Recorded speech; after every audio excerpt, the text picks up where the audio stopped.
আসসালামু আলাইকুম। এটা আমাদের পুকুর কৃষি খামার, যেখানে আমরা মাছ চাষ করি প্রাকৃতিক পরিবেশে। এর পাশেই আছে একটা সুন্দর সবেদা গাছ পুকুরের পাড়ে, কাটলার পাশে। এর প্রত্যেকটা শাখা প্রশাখায় শুধু ফল আর ফল। যদিও এই ফলগুলো আকারে খুব একটা বেশি বড় হয় না, তবে সংখ্যায় কিন্তু অনেক। অনেক সময় আকারে ছোট হইলেও সংখ্যা দিয়ে মন জয় করা সম্ভব।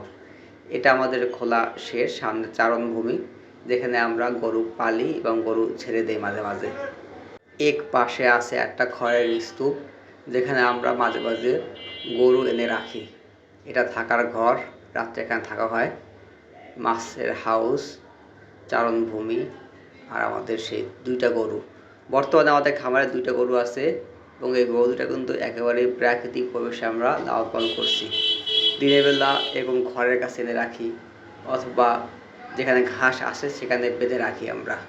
এবং একেবারে সম্পূর্ণ প্রাকৃতিক পরিবেশে আমাদের খামারে এই গরু দুটা বড় হচ্ছে। সাধারণত ঘাস খাওয়া খড় খাওয়া গরুগুলো এরকম হ্যাংলা পাতলায় হয়ে থাকে। এই জিনিসটা অনেক মানুষই জানে না।